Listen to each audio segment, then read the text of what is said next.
I have your attention, please.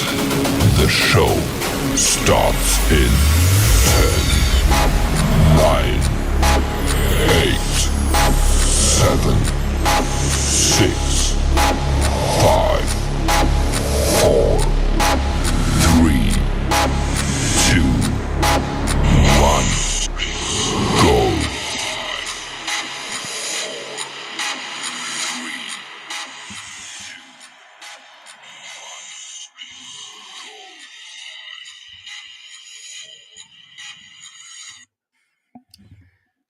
Give me one moment, folks. I think we're having some audio issues. Jen, can you hear me? I can hear you. I can't hear you.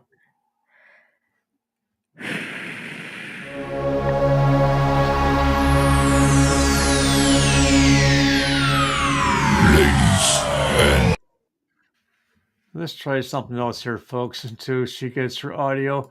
I'm not sure why the countdown left me out with no audio, but let me try this and see if we're having issues with the audio.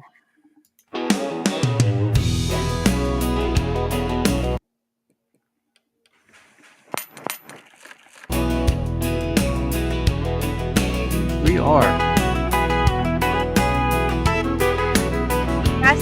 Well, let me tell you about a man named Randall Rhodes. He was born and raised in the North, but he loved the Southern way of life, and he'd fight to the death for the Southern cause. He marched on down to the fields of cotton, where he met up with General Mosby's gray ghost. The general gave Randall the rank of colonel so he could fight with the brave men in gray. Now Colonel Randall Rhodes fights for the bonnie blue flag, and that's what Colonel Randall Rhodes brings. He brought fire, he brought freedom, he brought love, he brought war, and he said, to hell with the stars and stripes, I'm fighting for the stars and bars, and to hell with your war of aggression, I'm fighting for the war of independence.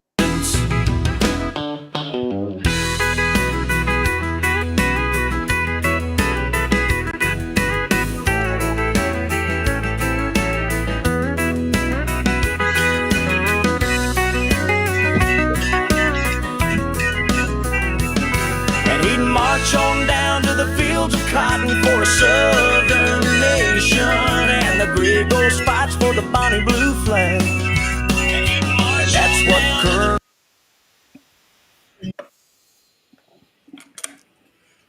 Test. Can you hear me?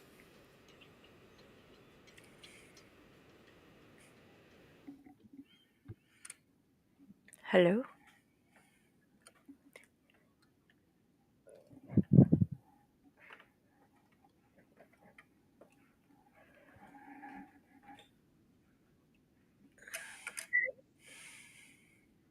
You're there.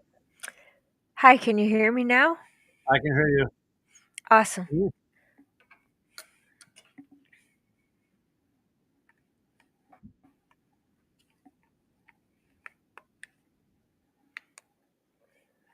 Okay, I apologize, folks. Little audio issues going on with my headset. Not sure what's going on, so I'm using my speaker bar. Jen, can you hear me?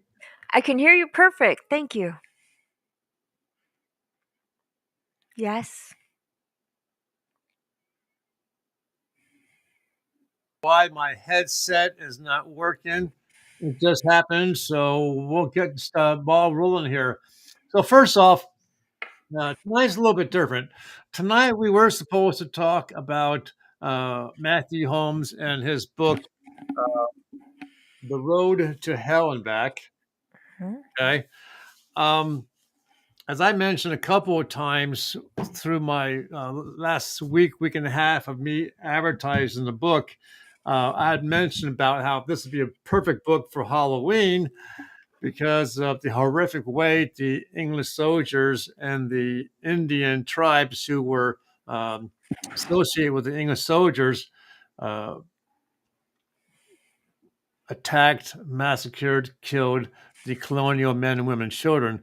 Jenn mentioned to me that Randy, uh, someone mentioned to her that Tuesday, today, was the anniversary of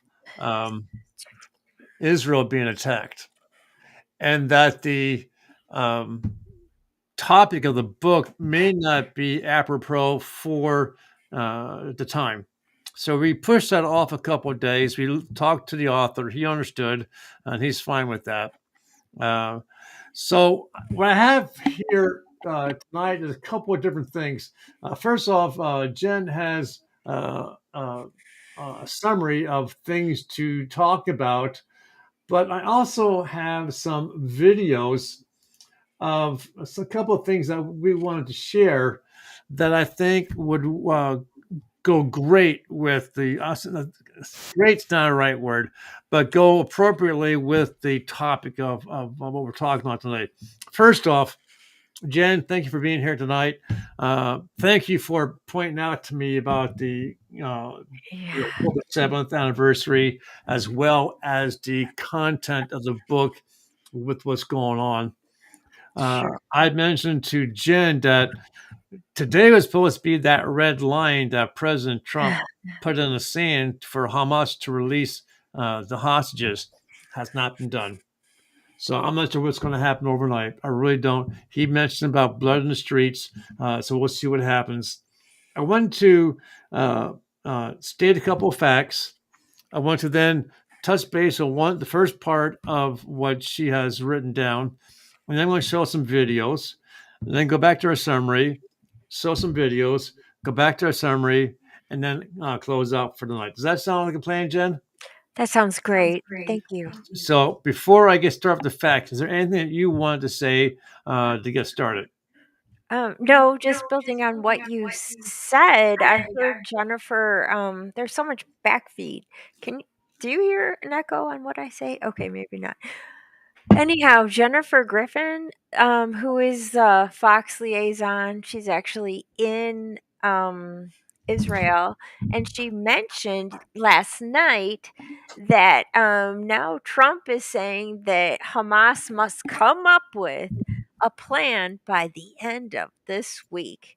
And I go crazy because people know me as a homeschooling mom, and I'm not like the disciplining mom, but discipline as far as training people in the way they should go. I'm not saying punishment, but that doesn't seem like good training to me. He's already given them a red line in the sand. He's already given them an Second red line. ultimatum.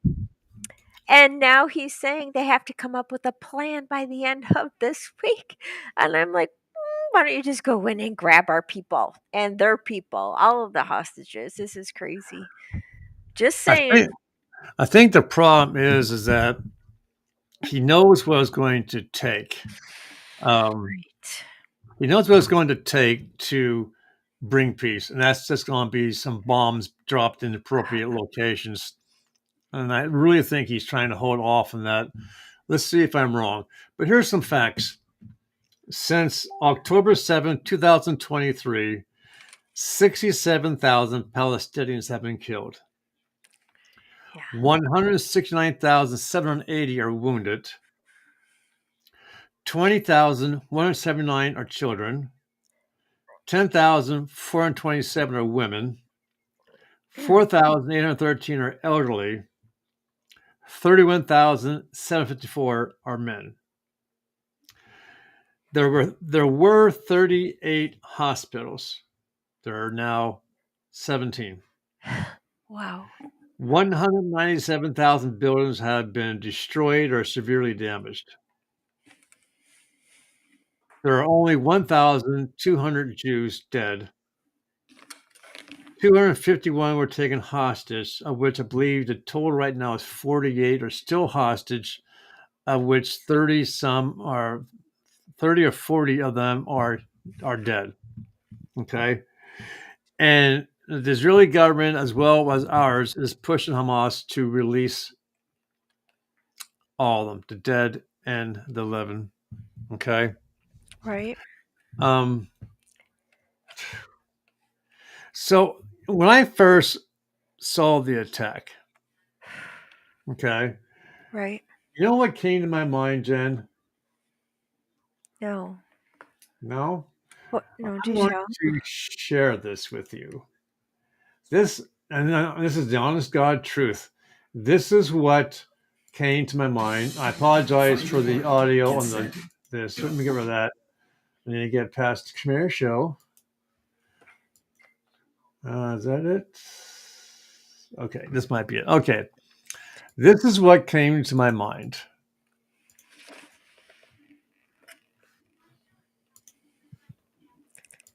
Not Genghis Khan, but this.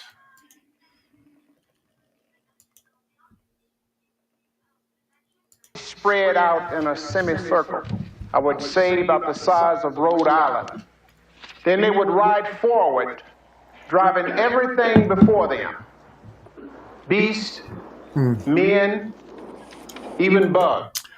Oh, folks, I mentioned I wanted to say this to Jen before we actually got started, and I forgot about it. We may be showing video or talking about things that might upset some people.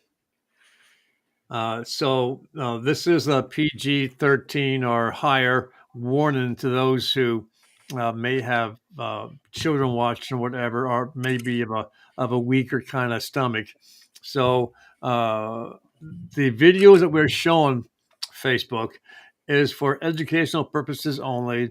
We're not making a dime off this broadcast, so I want to get that out of the way. So, folks, some of the scenes, I'm not going to show everything. I will pause it and skip ahead or whatever I have to, but I wanted to give that warning out there ahead of time, okay? So here we go. Now the ends would kind of close in to form a shrinking circle. And everything within that circle panicked to get out. So when the Mongols could see each other, they had worked themselves up into a pretty good frenzy. Now when this killing started, it lasts for days, weeks, even months.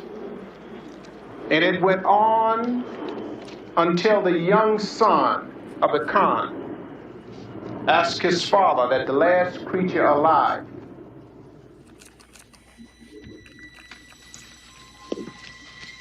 be allowed to go free. Well now, my friend. Well now. Oh, check it out. All right. Look pretty cool though, man. I would say they were way off course. This is very unusual. You do something, Mr. Teasdale.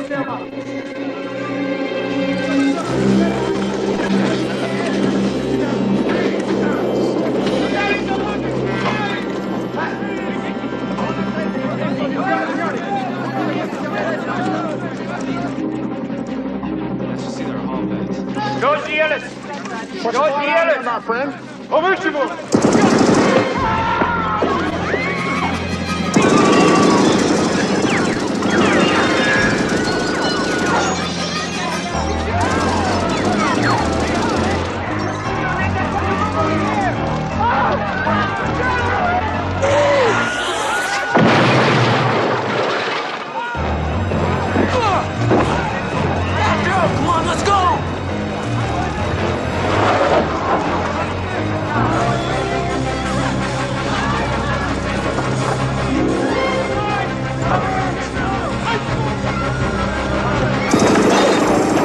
Okay, so as we all remember, when the attack first started in Israel, they came down.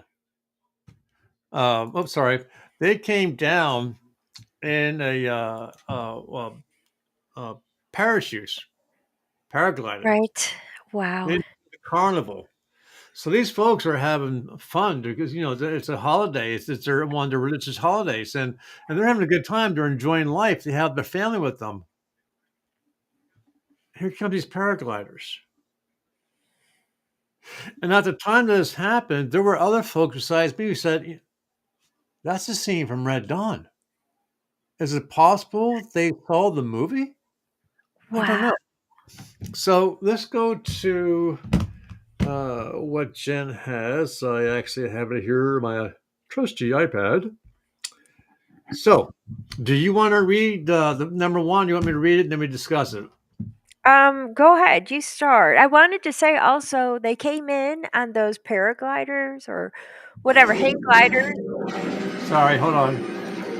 Okay, go ahead. They did that on purpose because it wouldn't be picked up by the Iron Dome. Because I remember someone else saying, "Isn't that what the Iron Dome is for?" And I'm like, no, not really, because this they knew it. They knew how to circumvent that system, just flying under it, not in a plane or any kind of equipment that would be picked up. So it was a scary surprise attack. I hate There was that. also was a discussion that the conversation is that someone may have turned off the Iron Dome, Oh, well, yeah, allowing that to take place. right.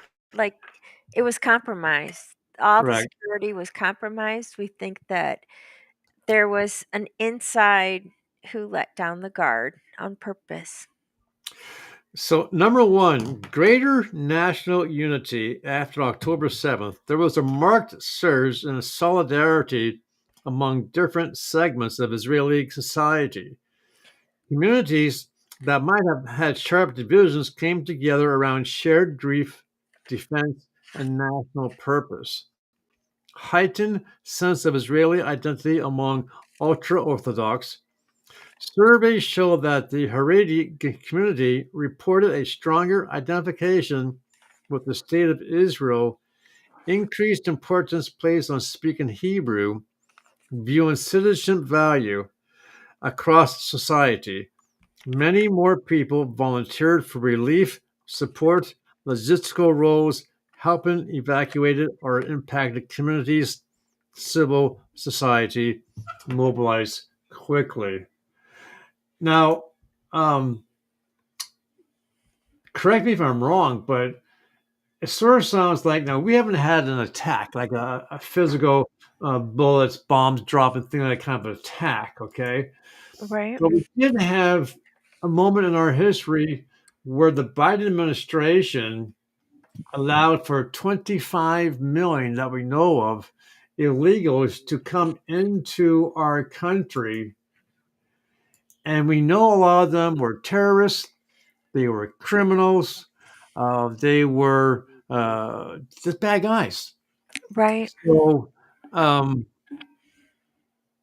President Trump initiated some fast moving government rules to secure the border, to shut it down. And gee, the American people came together. We're talking. Trump said one language, that's English. It's not Spanish and English. We have a national right, language, English. right, These kind of sound like the same things, you know? right. That's a really good example, especially in modern history, because I was also thinking back to what was it, Pearl Harbor, 1942. And that was a sneak attack too. Where was the breach? How did Japan know where to go and when they could hit the base on a Sunday morning when everyone's still sleeping and it would be a surprise attack? And what was so sad about that is because at the time we didn't have the civil rights movements that we had in the 60s. So we were still learning how to be a nation. I think we're always going to be learning how to be a nation. But he did the best thing he could do. And wasn't that Truman that Yeah. put Japanese in internment camps? He was trying, who was it that put them? He stopped the war. Who was it that put Japanese in internment camps? Because we couldn't trust anybody after I'm an not sure. attack. Be honest with you, my knowledge of things like that is not very good. I'm not Right. sure what the president was who did at the beginning, but was Truman who put them into the I don't want to say concentration camps, but in internment camps. But and the people are saying, why didn't they do it to the Germans? Why didn't they do it to the Italians and so forth? Well, the reason why we didn't do it to that ethnicity is because the Japanese were able to sneak attack and do the amount of destruction to Pearl Harbor that they did while they had their ambassador talking to the president saying, we want no war with you. We want peace. We want no war with you. We want,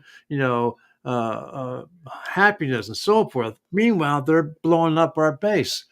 But at the same time, there's conversation saying they had a radar system set up. Radars can see the difference between birds and planes. Right. And there is conversation that our government, and knowing that to have our naval vessels, except minus our aircraft carriers, at Pearl Harbor, all nice and neatly rowed in a row. Boom, boom, boom. Wow. What moron does that? So the conversation is that it was allowed to happen to bring us into the war. Because at that time, all we were doing was supplying weapons and so forth to England and other countries to fight the war. And the American people are saying, stay out of it, stay out of it.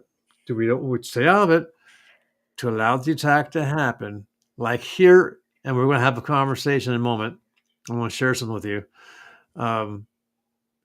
We needed something to bring the people together to say, declare war. So I'm going to play another video clip from Red Dawn. This little clip talks about, so the teenagers have their encampment. They've been fighting back. They've been fighting the Cubans and some of the Russians. They rescue and save an American jet pilot, and they ask him a question: how in the hell did this happen? Okay. Listen to the answer, okay? Right. Coast. East Coast. Down here's Mexico. First wave of the attack came in disguised as commercial charter flights, same way they did in Afghanistan in 80. Only they were crack airborne outfits. I'll be right back. Took these passes in the Rockies. So that's what hit Calumet. I guess so. They coordinated with selective nuke strikes, and the missiles were a hell of a lot more accurate than we thought. They took out the silos here in the Dakotas, key points of communication. Like what? Oh, like Omaha, Washington, Kansas City. Gone? Yeah, that's right. Filtrators came up illegal from Mexico. Cubans, mostly. They managed to infiltrate SAC bases in the Midwest, several down in Texas, and wreaked a hell of a lot of havoc. I'm here to tell you. They opened up the door down here. The whole Cuban and Nicaraguan armies come walking right through, roll right up here through the Great Plains. How far did they get? Cheyenne, across to Kansas. We held them at the Rockies and at the Mississippi. Anyway, the Russians reinforced with 60 divisions. Sent 3 whole army groups across the Bering Strait into Alaska. A couple pipelines came across Canada, a link up here in the middle, but we stopped their butt cold. Lines have pretty much stabilized now. What about Europe? I guess they figured twice in 1 century was enough.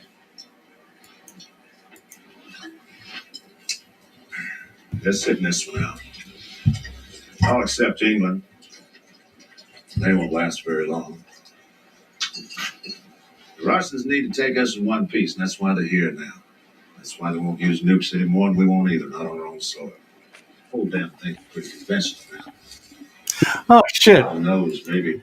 You should have told me. My God, I'm so sorry. Jenn, you left me down. No, Hey, I Randy, we can't see anything here, Randy. Randy, what's going on? Randy, come on, we can't see anything. Oh my thought God. he Oh, can read Jen, it. you left it down. Oh, okay. We can Someone's hear it. face. That's Maybe I not the point. Let's play it again. I'm sorry. West Coast, East Coast. Down here's Mexico. First wave of the attack came in disguised as commercial charter flights, same way they did in Afghanistan in '80. Only they were crack airborne outfits. They took these passes into Rockies. So that's what hit Calumet. I guess so. They coordinated with selective nuke strikes, and the missiles were a hell of a lot more accurate than we thought. They took out the silos here in the Dakotas, key points of communication. Like what? Oh, like Omaha, Washington, Kansas City. Gone? Yeah, that's right. Filtrators came up illegal from Mexico. Gee, does that sound familiar? They managed to infiltrate SAC bases in the Midwest, several down in Texas, and wreaked a hell of a lot of havoc. I'm here to tell you. They opened up the door down here, and the whole Cuban and Nicaraguan armies come walking right through, roll right up here through the Great Plains. How far did they get? Cheyenne, across to Kansas. We held them at the Rockies and at the Mississippi. Anyway, the Russians reinforced with 60 divisions. Sent 3 whole army groups across the Bering Strait into Alaska, cut the pipeline, came across Canada, to link up here in the middle. We stopped the butt cold. Lines are pretty much stabilized now. What about Europe? I guess they figured twice in 1 century was enough. They're sitting this one out. All except England. They won't last very long. The Russians need to take us in one piece. That's why they're here. That's why they won't use nukes anymore, and we won't either, not on our own soil. The whole damn thing's pretty conventional now. Who knows, maybe next week will be sore. What started it? I don't know, 2 toughest kids on the block, I guess. Sooner or later, they're gonna fight. That's simple.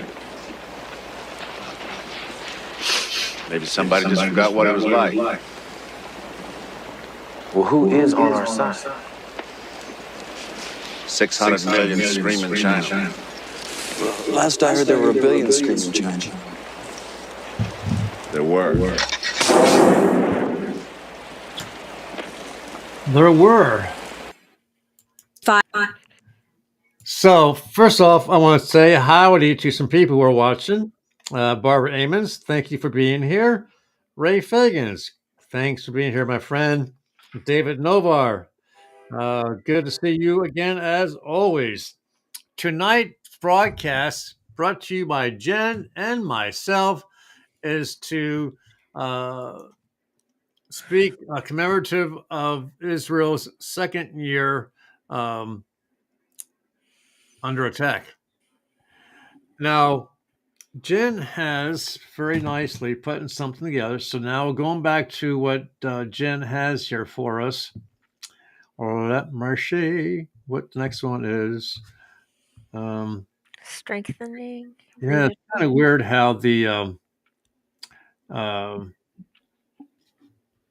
I set my EV mux so that Col Randall Rhodes was the first one to get the feed, and then all roads, but it didn't come out that way. So that's why I apologize, folks. I didn't see you right away. I was looking to see your comments in the other page, but it's not. So at least we're here. So this one here is number 2, strengthen regional and homeland security, resolve Israel. Responded by significantly stepping up intelligence, military readiness, border security. The shock of October 7th has led to reassessments in military posture and a focus on preparedness to prevent similar attacks. While this comes with a huge cost, it's an outcome that strengthens deterrence capability. Daryl Rector sent something to us that I think is perfect for this Mhm. number two. Before I started, Jen, is there anything you want to talk about number two?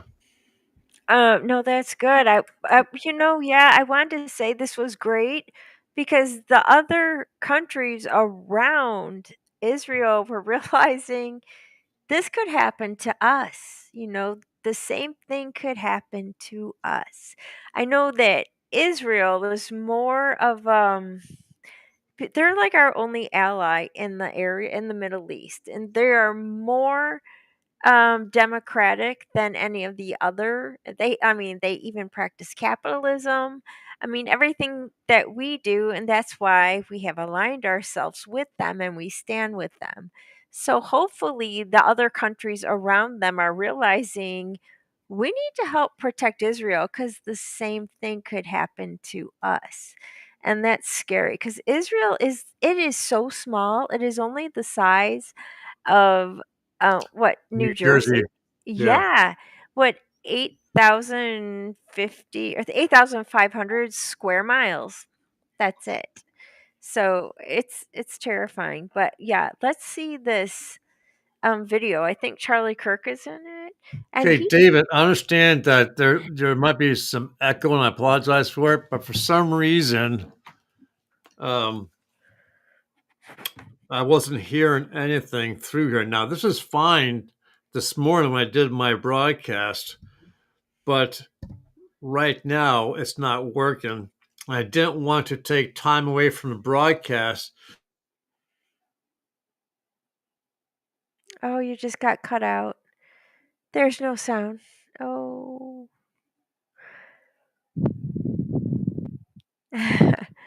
Well, that's okay. Mm.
No.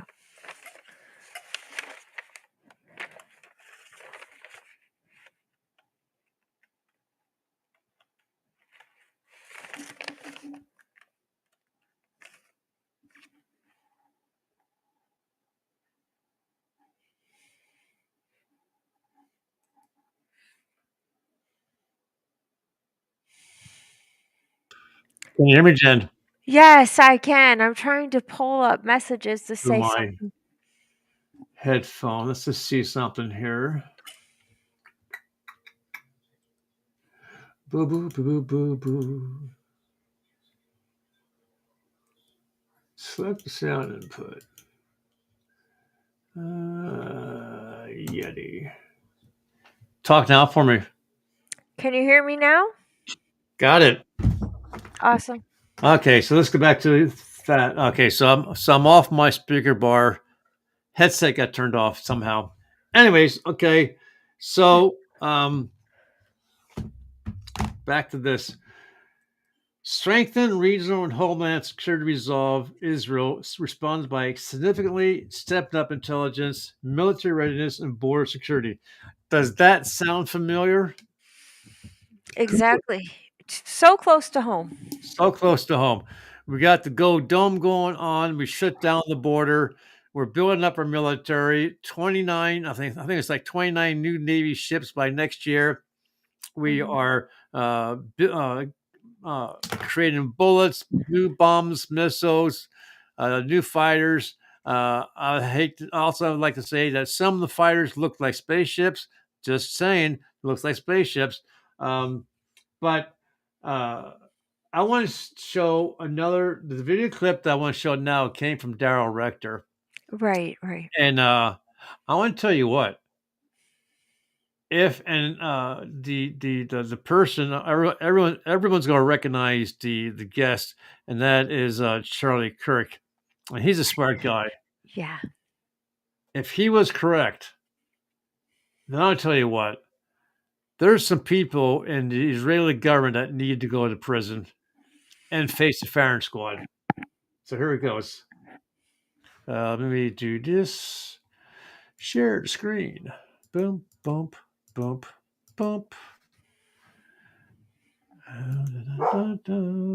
And I apologize, my dog's going to bark momentarily. Mommy must have ate, and he wants his food now. Let's going to do something. I think what's going to happen is that the video might be in the way. Let's try this. What happens? Here we go. Where? Okay. Okay, what happened to the audio? Get rid of that. Come on, get out of the way. There it is. Same gut instinct Can we play that it I did back? initially. How did these guys not know this was taking place? So I've been to Israel many times. The whole country's a fortress. When I first heard this story, I still had the same gut instinct that I did initially. I find this very hard to believe. I've been to that Gaza border. You cannot go 10 feet without running into a 19-year-old with an AR-15 or an automatic machine gun that is an IDF soldier. Right? The whole country is surveilled. And so let me just kind of go through this. We don't talk about Israeli politics very often, and most Americans don't know this.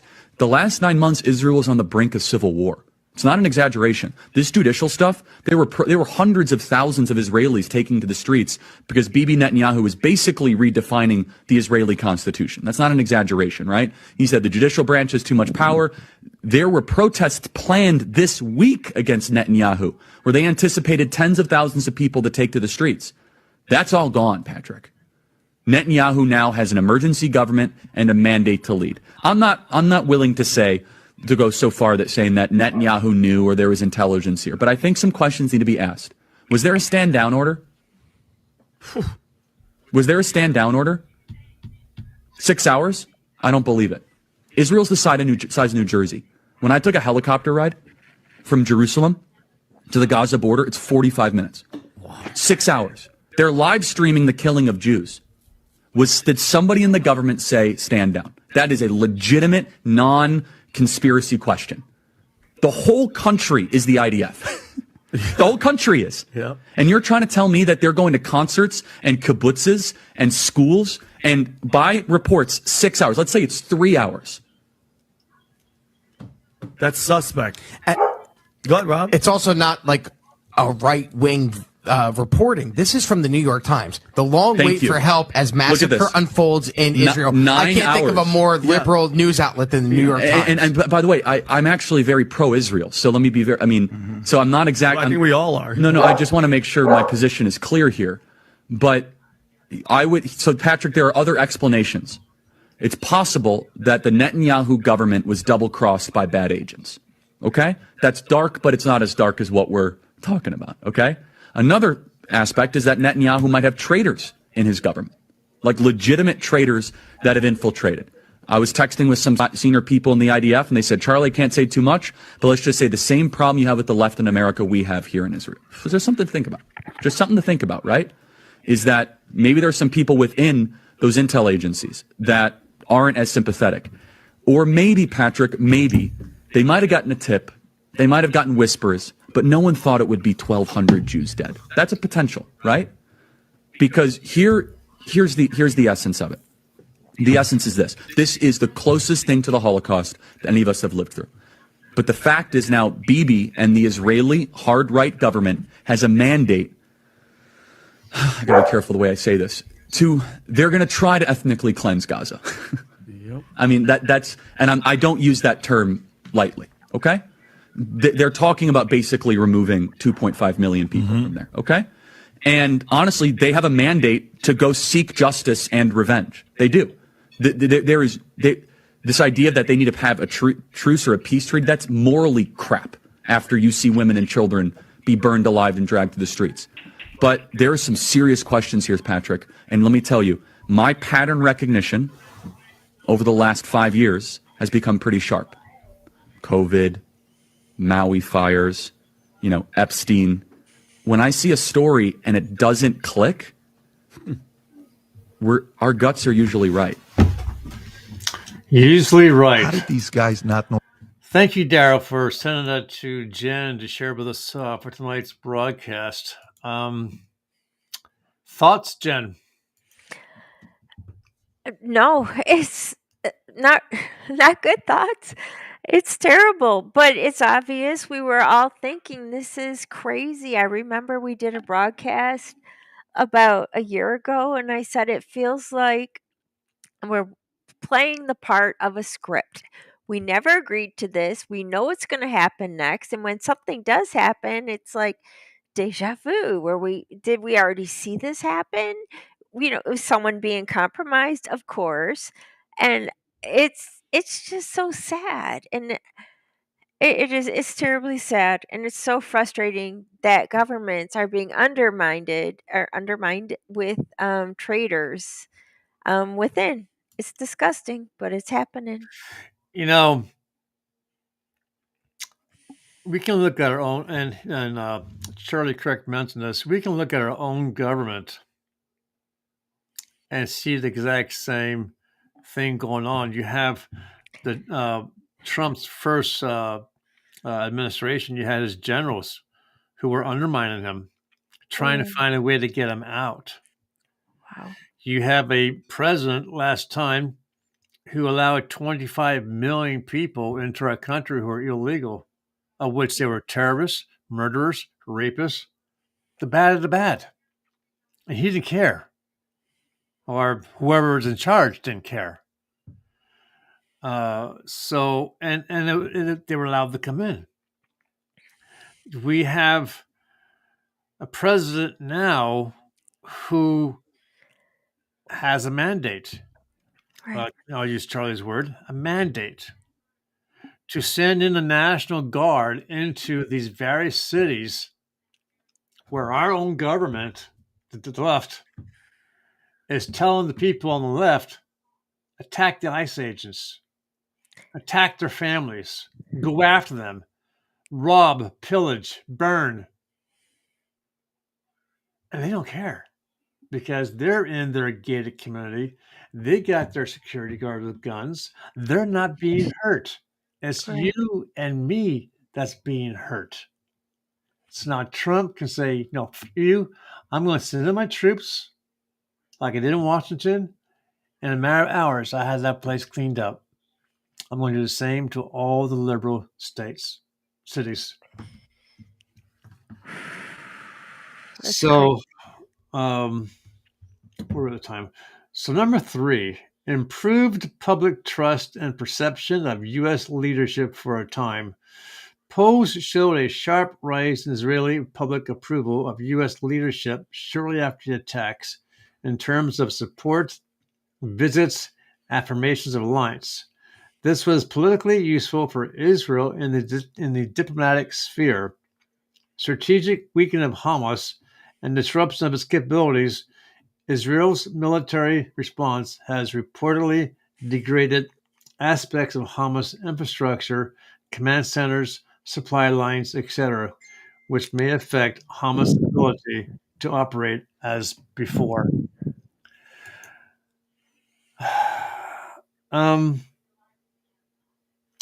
Polls showed a sharp rise in Israeli public approval of U.S. leadership. Well, right now because we had Trump in the White House, and Trump fully supports Israel. Biden didn't. This is politically useful for Israel diplomatic spheres. Okay, it's true. Hamas is being weakened. I think they took some of the hostages to, was it Syria or something like that, to surround their buildings so that IDF could not attack without killing the hostages. I mean, who in God's name uses civilians to protect their soldiers? Oh, you know what? We did that, didn't we? With the 13 dead soldiers when we abandoned our equipment and said, let's get the hell out of Dodge, folks, leave everything behind.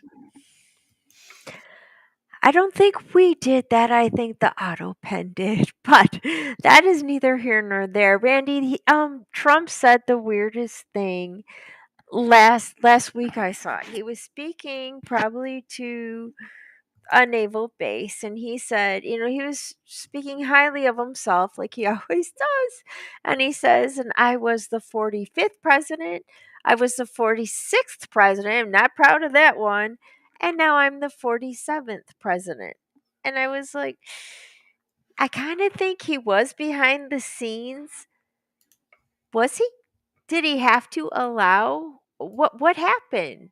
Why did we have Biden? What happened? Well, what happened was we know for a fact that the election was stolen. They had put in place algorithms into the computer system that allowed the numbers to be the poll numbers. As I understand it, the poll numbers were sent from here to I think it was Germany, and there the numbers were switched around to make Biden have more and Trump have less. We had the people in the polling stations who kept out the Republicans from voting. They ran out of paper, they ran out of ballots, they ran out of pens, whatever the damn excuse was. Oh, I'm sorry. Oh, but the Democrats have plenty, and they can put in their votes. We had video of the posters running the Democrat votes through 2, 3, 4 times.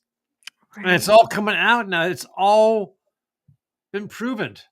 Okay, well, that makes sense. So basically, he was saying he was the 46th president. If you go by the numbers, it's not like he was at the White House turning his head the other way when these things happened. I was awake, I think around midnight or so, when I saw the numbers, and Trump had it beat. It was a landslide.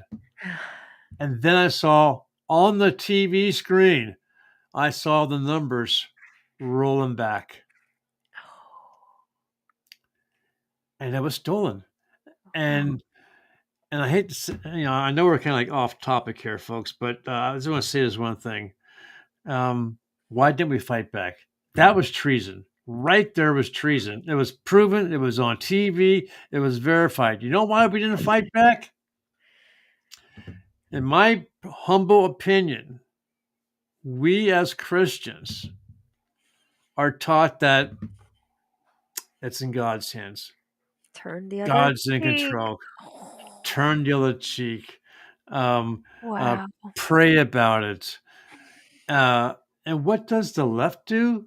They send out their minions to burn, destroy, kill. Mm-hmm. We don't do that. Not saying that we should, but perhaps when the right time is right, and that was the right time, we should have. But the point of it is, Biden got in. The American people had an opportunity to see just how bad it was, and that's why Trump won by a second landslide. Good, very good. I want to show one last clip.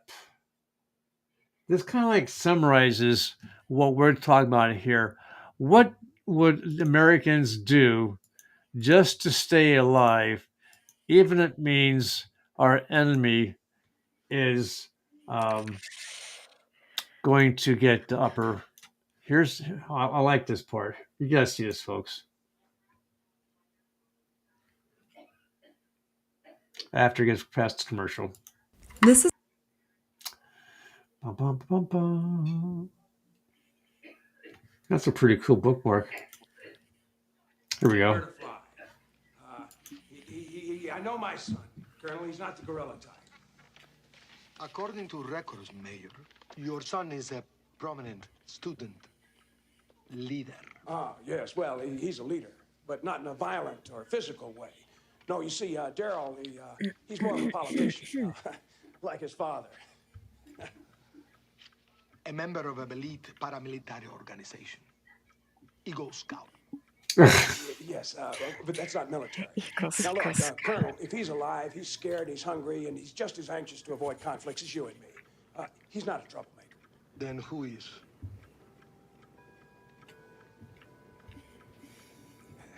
Well, let's just say it runs in some of the families. This community is indeed fortunate to have a shepherd like him.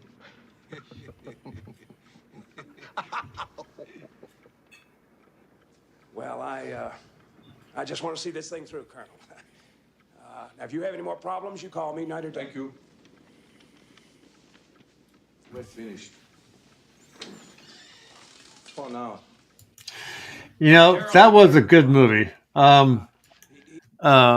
It just goes to show what we, I think, avoided with the 25 million coming in, and now with Trump in the office, and he has 3.5 years left to really clean things up. Right. We are coming close to the end. Before I go into our promotion of our broadcast and so forth, is there anything you want to say to bring this particular broadcast to an end? Thank you for letting me be part of it. And I was trying to bring out positive things with that list that have come from the miserable attack 2 years ago. Absolutely ridiculous. Never should have happened. But this was a good talk, and I'm glad that we're able to be alert and awake and look for these things. And no, I mean, I'm not being Pollyanna, but it would be nice to have everything sunshine, roses, and rainbows, and if everything worked the way we wanted it to. But it doesn't. There are crooked people out there, and we have to pray against that and keep our eyes open. You know, I totally agree with that. You know, when the opposite, every country has its left and right when it comes to their government, good and bad. Okay, hold on a second. I gotta read this, folks. I apologize. Okay. Every country that I know of has a right and a left, a conservative, a liberal. Yeah. But when you have officials in the government who are damned and determined to destroy your country, you need to wonder why. And the Democrats are always doing that. They're the ones who are telling the people to go out. They're the ones telling people to make noise. They're the ones who are allowing criminals out on the streets. And I don't know why. And I wish I did. But for now, at least for the next 3.5 years, we have a president who is going to make the law and clean up things. And I think, at least for now, we're going to have a better time. Jenn and I have agreed to collaborate on a broadcast. I think we called it, and correct me if I'm wrong, Stepping Stones Through History. Yes. So it is not a history class. Okay, so I don't want you thinking you got to buy a textbook to come to the broadcast and there'll be tests and quizzes and pop-up quizzes, nothing like that. What we're going to do is pick out topics of our American history to talk about and to educate the people on what our country was made of, why it was made, what's happening to it, and so forth. And we're going to be throwing in some other things that Jenn brought up, and she said about ghosts in Gettysburg and topics like that. And I know Michael Anthony's all excited about that, but he has like 13 books he said that he would love to share with me about the ghosts.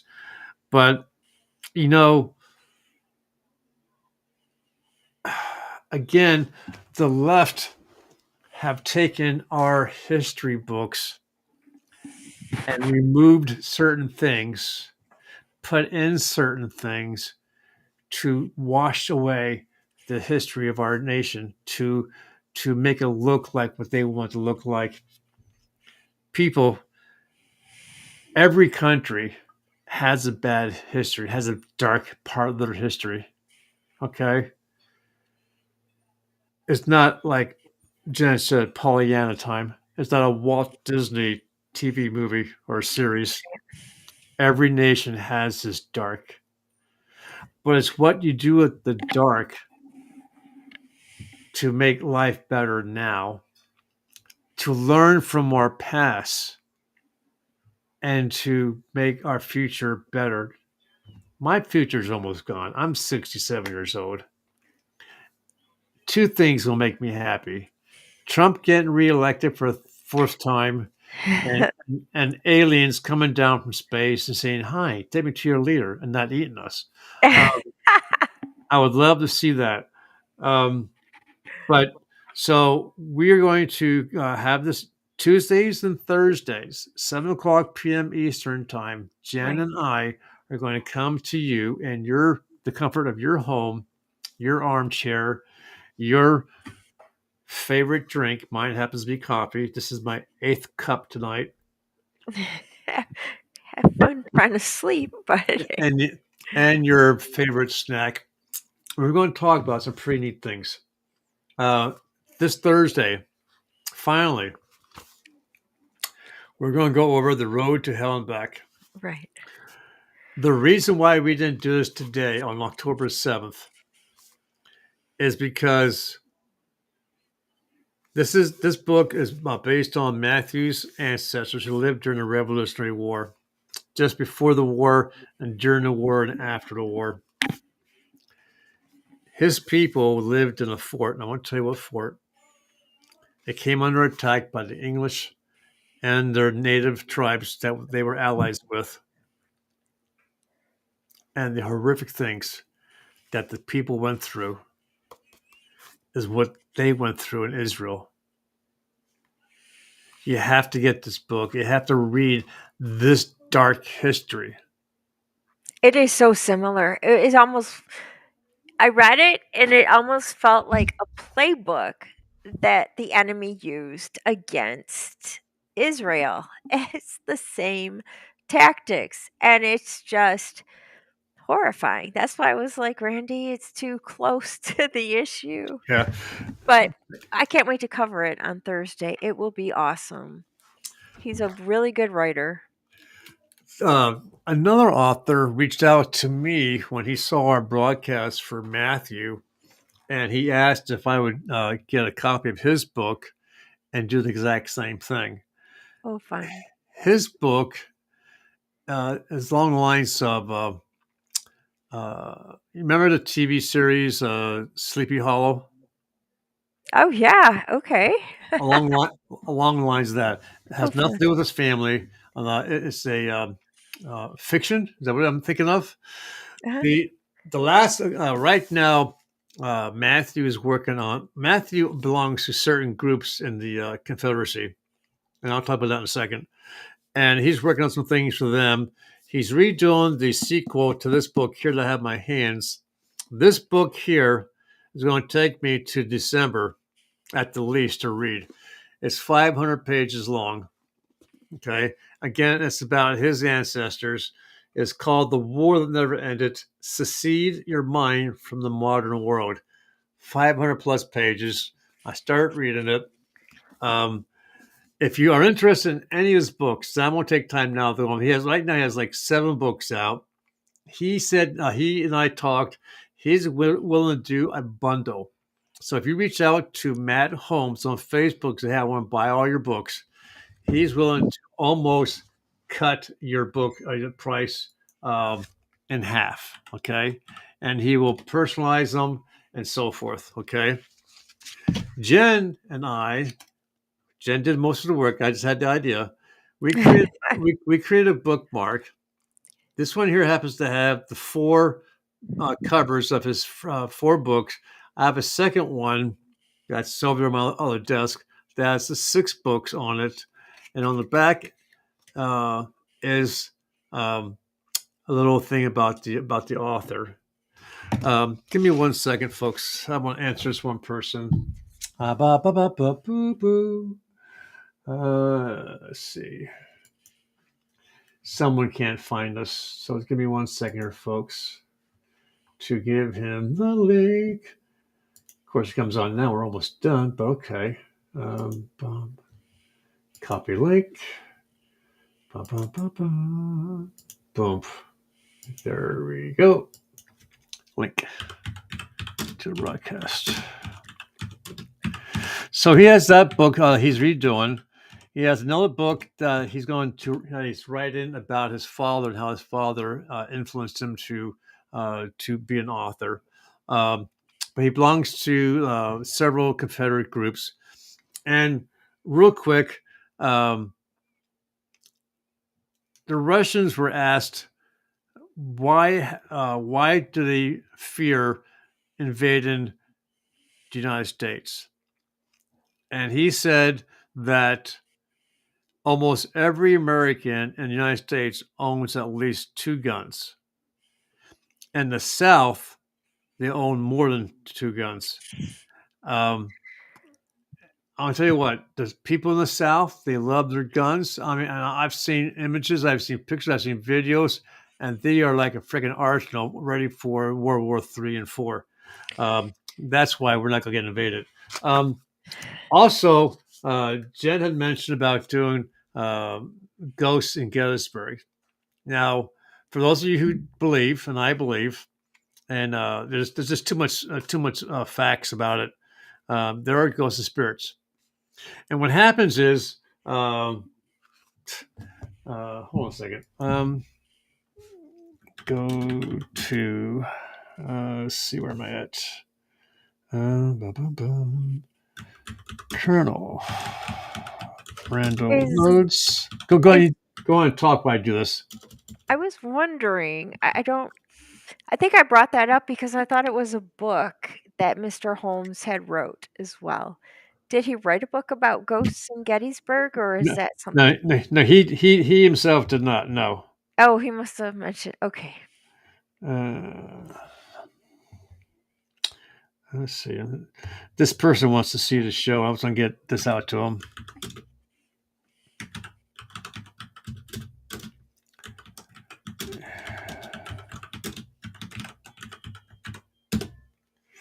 And I'm pretty sure he's a friend. Let's make sure. I apologize for this delay, folks, but this is important. Yeah, we're friends. Okay. And so what was that book? So why are there ghosts and spirits? As I understand it, depending on how you die, will create an energy, or it will because if you're a believer, we all have souls. When we, as a Christian, a believer of Jesus Christ, when we die, our soul goes to heaven or hell if you don't. But in the times of if you die a horrific death, your spirit is released, and it doesn't know why. Your soul is released. It doesn't know why. What happened? You know. And there are some ghosts that keep repeating the same thing. They're stuck in a time warp. There are others who walk freely. Okay. Oh, wow. I have proof. My mom comes and pays me a visit all the time, and may God strike me dead. That is the truth. I hear her voice. I smell her cigarette smoke. I smell her perfume. She's keeping an eye on me for whatever reason. Okay. Mm-hmm. So I have these books, Ghosts of Gettysburg. This author actually wrote 8. And I bought all 8. I got the rest coming tomorrow. Oh, cool. Okay. So we're going to be using this as well as some video showing ghosts walking through Gettysburg battlegrounds, redoing the exact same thing they did when they died. Folks, That's crazy. same thing they did. I hope you guys come to that. Let me get rid of my audio here. I hope you come to see that as well. I have some friends in the South who have given me reenactment videos. Jenn has some ideas in her head. I know she does about what she wants. Also,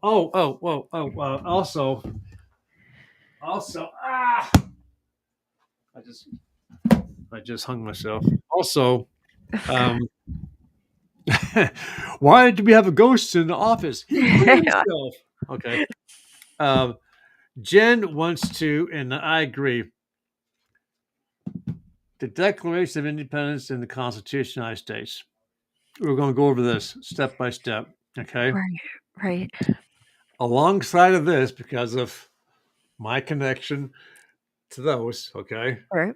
We're also going to talk about the Constitution of the Confederate States of America.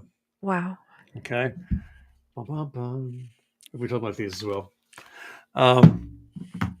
And last but not least, to go along with what Jenn was talking about, and I mentioned earlier about how our schools are writing out our history and putting back into what they want the students to know.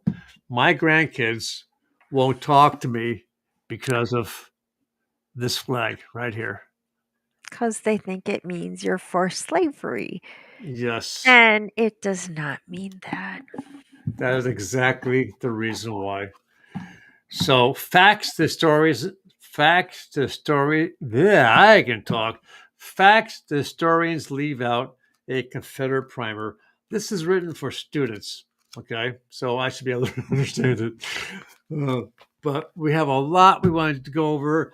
Right. And if folks who are watching, who watch on a regular basis, have some ideas for Jenn and I to talk about, hey, let us know, and we will certainly discuss it. And if we agree, we will put it into our broadcast. So Tuesdays and Thursdays, 7:00 p.m. Eastern time. Hold on a second. Talk in a second.